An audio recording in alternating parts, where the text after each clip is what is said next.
Our next guest has his name etched on the Stanley Cup 4 times as a member of the Detroit Red Wings in their front office. As a player, he skated in more than 500 NHL games. The pride of Hanna, Alberta is now the 5th longest tenured general manager in the National Hockey League with the Dallas Stars. And on top of all of that, he's one of the true gentlemen of the game. The DFO Rundown is pleased to welcome Jim Nill. Jim, how are you doing?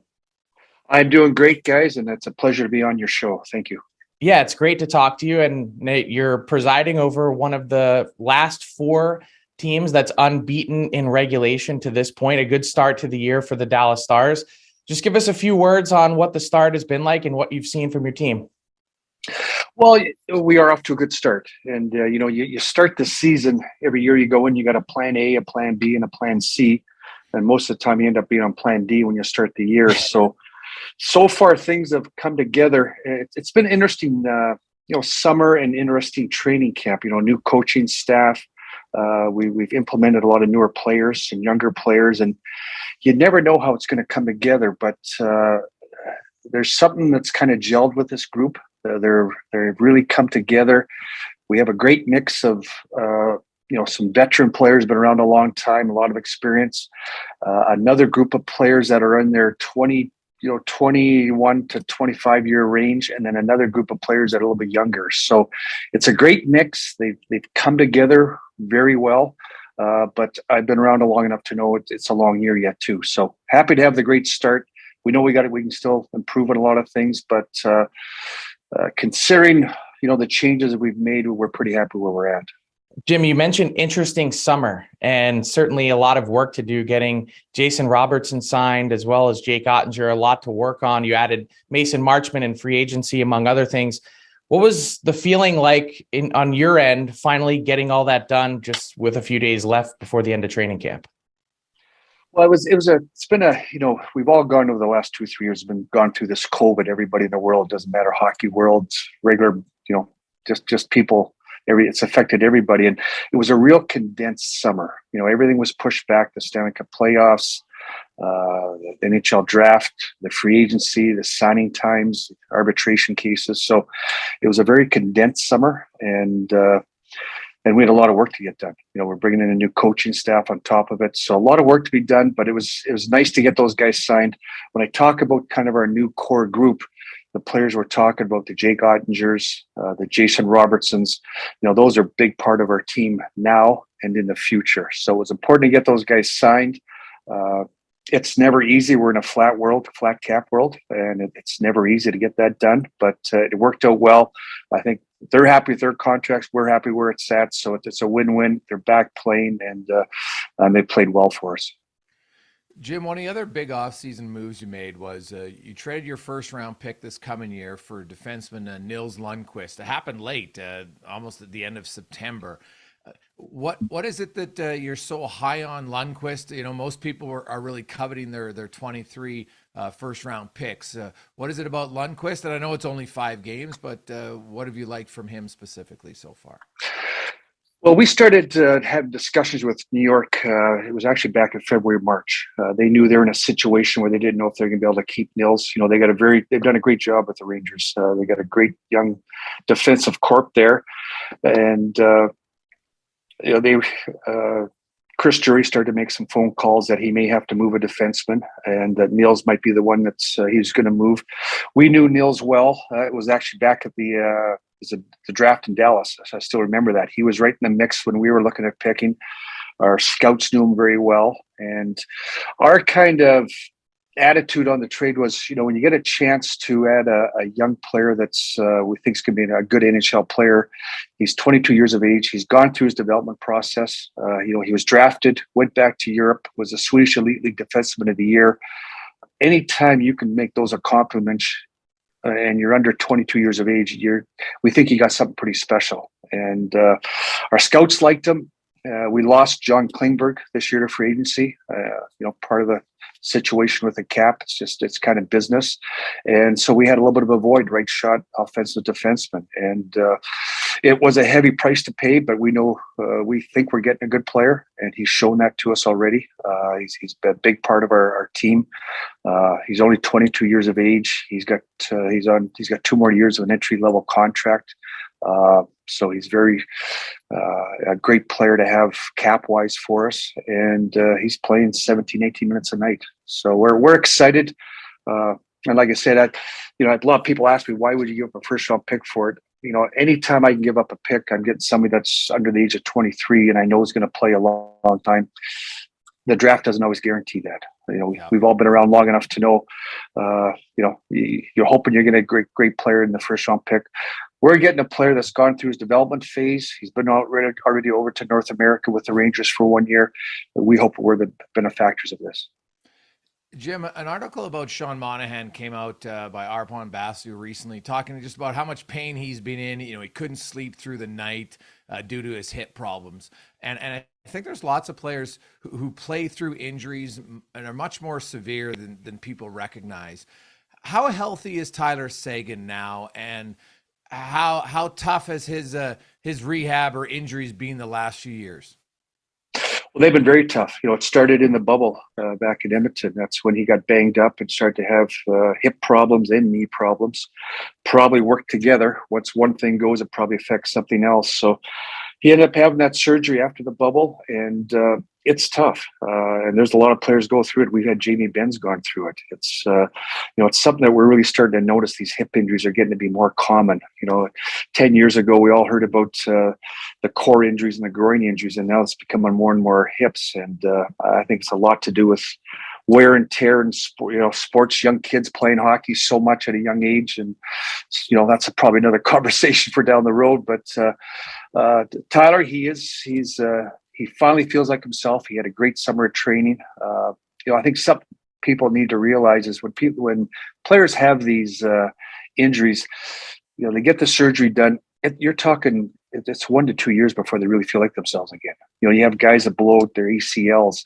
It takes a year before they're back to normal. And so it's a long process. He's had a great summer. He feels great, and he had a great training camp. He's got off to a good start. Jim, you mentioned the mix of your core, and it's fascinating to look at the makeup of your team because you mentioned all the different age ranges, and then sort of right in the middle of it, you've got 38-year-old Joe Pavelski, who has a career year last year at age 37.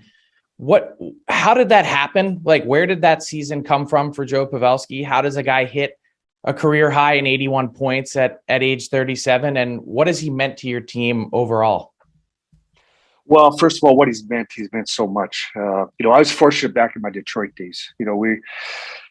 We had a great core, but you're always looking to add something to it. And, we added the Igor Larionovs and players like this that were up in their upper 30s. And I know people get kind of set in their ways. They talk about how once a player hits 30 years of age, that he's towards the end of his career. And yeah, some of the skills may diminish, the skating may slow down, but they've got their hockey sense, their commitment to the game, what they bring to the dressing room is so valuable. And, they're like a fine wine, and yeah, their skills, they might be a little bit slower, but their hockey sense makes up for it. Their competitiveness makes up for it. And that's what Joe brings. Joe's a pro. He was brought up with Joe Thornton in San Jose, and that's how Joe Thornton was. And it's about the team. It's about doing what's right for the team. It's about being the first guy in the ice in practice. The goal he scored the other night against Montreal Canadiens. Every morning skate, we go to watch Joe Pavelski's the first guy on the ice, and that play that he made, the first goal with the backhand, a quick backhand over the goalie's shoulder. He does that every morning at practice, and it's those little things that these guys bring, and it's their commitment that they bring to the not only on the ice but off the ice, in the dressing room, sitting next to a younger player. We've got Wyatt Johnson, who's a 19-year-old that we've got on our team right now, and he's living with Joe Pavelski at home. He's driving to the rink every day with him.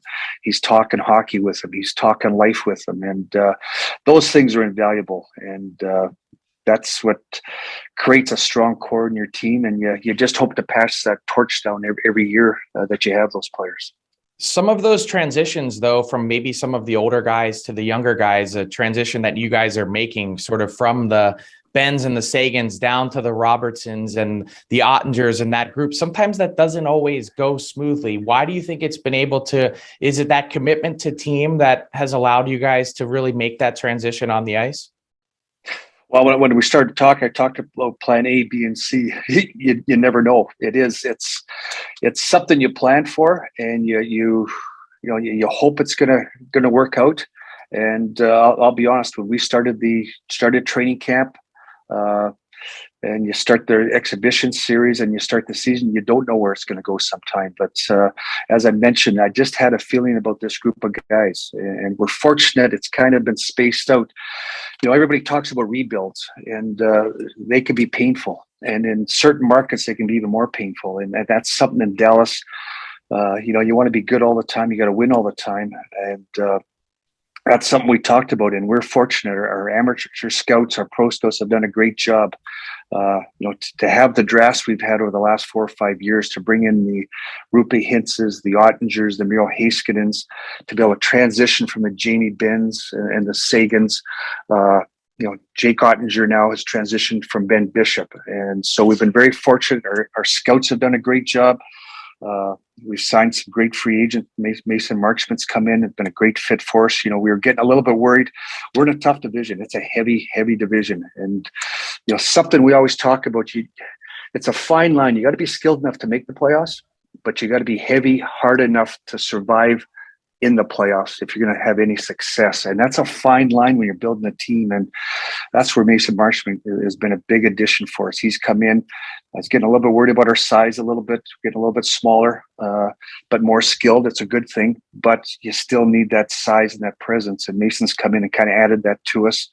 And then you add that in with the players that have come along. We think that we've transitioned kind of from one group, but that group's still here, into another group, and we still got another group coming. So we think we're in a pretty good spot right now. Jim, you mentioned Wyatt Johnston, and because of COVID, his career path is unlike almost anyone I've seen. So when you draft, he scored 30 points as a 16-year-old, and then his draft year, he only played in the World Juniors. He didn't play one game in the Ontario Hockey League, and you still took him in the first round.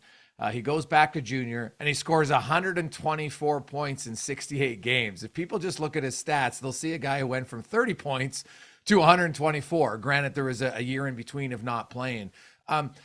That year of scouting, Jim, you've been scouting a long time. How much of it was more of a crapshoot than ever that you drafted a player who hadn't played a game due to COVID the entire draft year? Well, it was different times, and that's where I have to tip my hat to my amateur scouts, and really Joe McTonnell, my head scout. When we're out scouting, we're always scouting the underage players also. You keep an eye on them. Who's the next guy coming up? You want to, as soon as you can get a book on somebody, start building up a resume. You want to get all the information you can, and our scouts did a good job. He was in Windsor as a 16-year-old. All of a sudden, COVID hits, and you're right. He ended up playing 7 games that year at the under-18s down in Dallas, and he played a third-line role. But our scouting staff and really Joe really liked him as an underage, did a lot of homework on him, did some digging. We watched him play those 7 games down in next. We're fortunate down in Dallas at their 18s, and Joe just had a gut feeling for him. He talked to a lot of people. He went off his, what he'd seen before as an underage, and sometimes you just have a feeling for it. And that's where I tip my hats to our scouting staff. We were able to get him because of where we thought he might go in the draft. It gave us the opportunity to kind of move down a little bit, which we did, and that afforded us another pick, which allowed us to draft a Logan Stankoven in the second round. So it ended up being a kind of a double whammy, those two guys together, and it worked out well for the organization. But like I said, that's where I got to tip my hand to my scouting staff. They did a great job. And Jim, so where are you at with a guy like Wyatt Johnston? 124 points. You can't go to the minors. You can either go back to junior or not. Now, I know that, the 9-game point comes up. He seems to be playing quite well in the games I've watched. It doesn't look like a player who looks overwhelmed at all. You mentioned earlier it's early. Is the thought process even, even if it's 40 games, if we find before the 40 game mark, if we have to do it, we don't worry so much about the ECL, more so just the first year. Kind of where are you at and what your plan is long-term for Johnston? Yeah, you kind of touched base on it. We've been watching him, right from training camp. And it's been interesting. You start putting him in exhibition games, and he did well. Almost every game I start, I'm keeping a close eye on him, and so is Pete DeBoer. He's the one that hands out the ice time, and he's getting him 13 to 16 minutes every night. He's matching up on the road. He's a center iceman. It's tough for young players, a center iceman, to come in the first year in the league. It's a lot of responsibility, but he's handled it. I watch the games. The first period starts, and I start thinking, oh boy, he might be a little bit over his head tonight. And all of a sudden, by the second or third period, he's one of the guys making the most plays on the ice. He's been great on our power play. He's got great hockey sense and vision. We're going to continue to monitor it, but so far, he looks like he's earned a spot. I give him credit. And, you do worry about the 1 year burning, but as you mentioned, do you go 20 games, 30 games, 40 games? We'll play that by year. But right now, he's earned a spot. He's on our second power play unit, and Pete DeBoer's comfortable put him on the ice in any situation. The other night, he put him out there in 4-4 and 3-3, and even had him killing penalties in one game. I still remember, came down to the coach's room after the game. I said, Pete, you're getting pretty confident with him. Put him on PK in a 3-1 game, and he just laughed. And I looked at Elaine Nasruddin, who runs the PK, and I said, what did you think, Elaine? And he just kind of laughed like, I was thinking the same thing, but it worked out. So it's interesting to see how, the coaches got confident in him. That I've been around a long time. Coaches don't just give a position to a young man, whether they like him or they don't like him. You have to earn it. And he's earned Pete's trust, his teammates' trust, and the organization's trust. So the young man's done a great job. Jim, I got to ask you about Rupe Hintz. He's, I've been working on this project on our website of archetype rankings and going through all the numbers and the analytics. I kind of wonder if Rupe Hintz is one of the more underrated players in the league. He doesn't get enough attention league wide because he's such a monster in so many different categories and plays such an important role for your team. He's absolutely relentless on the puck. What's it like watching Hintz up close? And, not to add to your list, but I'm sure in the final year of his deal, that's the next sort of project, I guess, that you've got to tackle in terms of getting a contract done. Yeah, I know Rupe is a big part. I talked about that secondary core that's coming up. He's part of that group. He was a second-round pick of ours. He's a great development story. He's a young man that was drafted, wasn't still unpolished. As a young man, he went down to Florida to work with a power skating instructor. This was when he's, I believe, 14 or 15 years of age, and then went back to Finland. He's 6'3", 230 pounds. He can skate like the wind. He's strong. He's got great skills, and he's a big part of our team moving forward. And he is underrated. I remember when we were in the bubble, and we ended up getting to the finals. And I had different media people calling. They said, who should we watch in your team? And they never brought his name up, and I'd always have to bring it up to them. And I think he's slowly starting to evolve. That people are starting to recognize him. But he's a powerful young man. You can put him in any situation, offensively, defensively.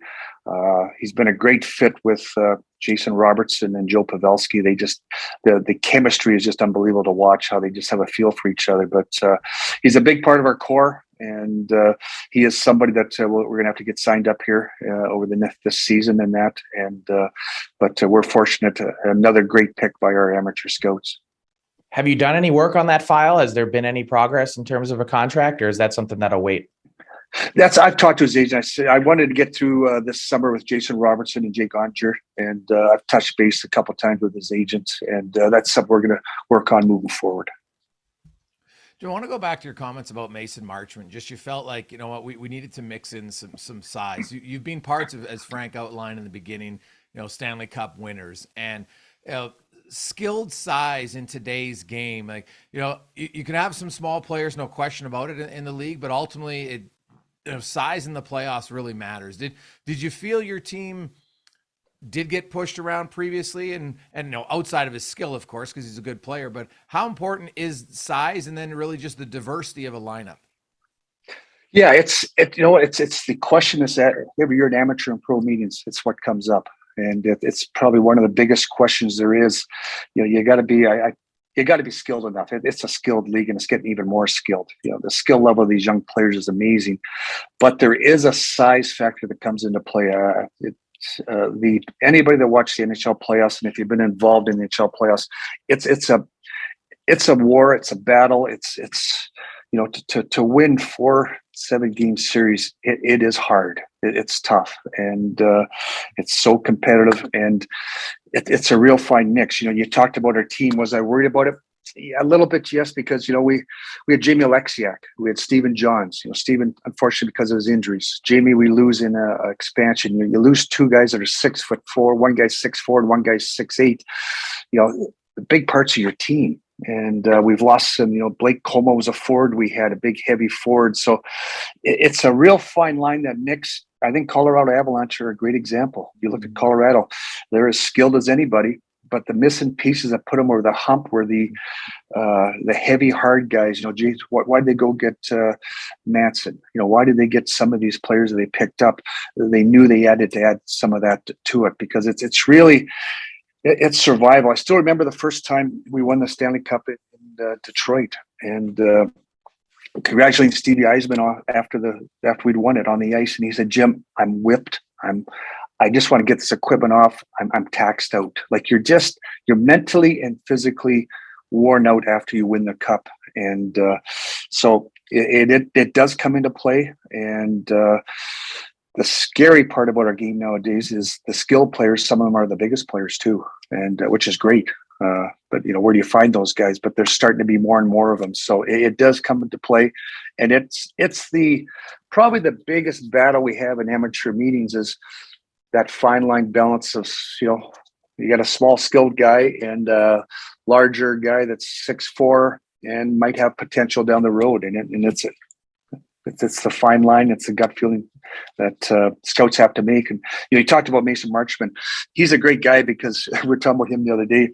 He kind of really throws out all the scouting that you do in the world and everything else. Here's a young man that was never drafted, had troubles getting tryouts. We still remember we were down in Austin, our American League team's in Austin, and we're playing Toronto. This would be 4 or 5 years ago in the AHL American Hockey League finals, and he's on the Toronto team. He was a walk-on, got a tryout with Toronto Marlies, was developed, came along, ended up being part of a trade, went to Florida, and here he is at 27 years of age, and he's an impactful player now. And he's one of those guys that, down the road, somebody in the scouting meeting said, "Oh, he'll never make it," write him off.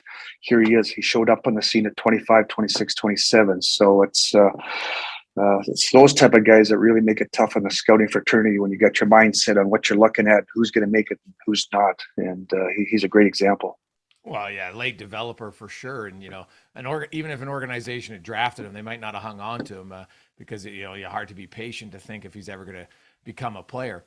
Now, speaking of hanging on to things, Gary Bettman came out and a little bit of a teaser potentially for GMs and spending, that the salary cap potentially could go up $4.5 million. Jim, when you think about the trade deadline, realistically, do you think you got will the league give you a better assessment closer, and how will that change it? Because if you can acquire someone maybe with term, knowing the cap's going to go up 4.5 compared to maybe it only goes up $1 million, do you think that needs to be in place before the deadline to make the job easier for GMs?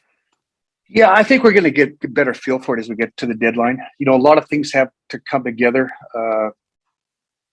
You kind of mentioned it's potentially a chance to beat 84. We know that ourselves internally. Yes, if everything works out well, I think we could jump up 4 million, but we also know that things could, who knows where things go. We've learned this over the last 3-4 years, just to be kind of cautious too. So we're going to monitor it. I think we'll have a better feel, as you mentioned, once we get to February, March. We'll have a better feel where things are at. But it's nice to know that our game is getting out of this COVID era, that we are fighting out of that, and it shows that our game's in a good spot, which I think that's the most positive thing to hear from all that. Awesome, Jim. We always like to finish up with rapid fire. The only rule is you have to answer the question.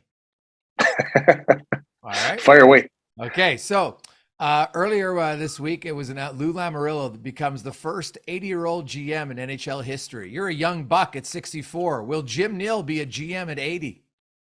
No. I hope so, but no. The 2017 draft for the Dallas Stars, Miro Heiskanen, Jake Ottinger, Jason Robertson, your first 3 picks, defense, a goalie, and a forward, have all become elite. Is that the best draft class you've ever been a part of for your Yes, team? it would be up there. Yes, it would be up there. Yes. When you left the draft, did you think it was going to be that good? Well, I'd say yes, because we knew who Miro was for sure. And we had a good feel for the other 2 guys. And we filled a big void, especially with our goalie situation. Jason Robertson, did we think he'd come along this quick? No. So he's been a real pleasant surprise. And then Jake, as quickly as he's done his things, he's done it quicker than we thought he would also. Which other sports league, Jim, would you, if you could in a fantasy world, would you like to be a GM of? Oh, great question. PGA. Nice weather. Out there working on my swing with some of these other guys. How is your golf game, Jim? Average. Yeah. As soon as you become a GM, your golf game really takes a beating. It's tough. You have no game. Yeah, no game. Other than Kenny Holland. He manages. Have you been on one of Holland's golf trips? Yes, I have. Yes. Yeah. Some of the best trips ever. As everyone knows, Kenny's just a great passion for the golf game, and he's a great golfer himself. And I always enjoy those are some great trips over to Europe and in Canada. Well, he explained to me once, and I don't know, I think he might be more passion for his golf tournament than anything else. And he was explaining to me all the rules and the games you guys play and everything like that. Like, it gets rather competitive, but there seems to be a lot of strategy involved in like who plays where and what best ball you're in and all that. Like, is it as competitive as he made it sound? It is as competitive. I'll share a little story. So it's back in Detroit days, and we're in Traverse City having development camp. And we're sharing a condo together. And he had left for a few days to go back to Detroit, and he left some of his papers sitting there. And I thought they were scouting papers or hockey operations paper. And I took a look at it, and it was all golf. It was all the golf matchups and fantasy things he's all doing. We were more focused on that at the time in the summer than the team was at the time. But I've never seen a guy so passionate about golf. He loves it, and it's actually great to see, because that's his kind of release from the sport. Now, you mentioned golf. Would you be PGA or Live GM? Oh, that's a good one. PGA. You got to stick with tradition. Stick with tradition. And in Dallas, what is because Detroit was a hockey market forever. You come to Dallas. What has surprised you most about the hockey market in Dallas? Very passionate. I'd say passionate. Now, I know they're passionate about all sports, but they do love their hockey, and they just want to be entertained, and they do support it very well. And lastly, best food if you're coming into Dallas. What's the one restaurant we need to go eat at? Ooh, there's a lot of good ones. There's a great Mexican restaurant. Unfortunately, I don't have the name of it right now, but it's right close to downtown. It's right along the walkway. I can't think of the name of it. I apologize. But so some great Mexican food, great steak places. Jim, we appreciate you joining us in the DFO Rundown. Thank you very much.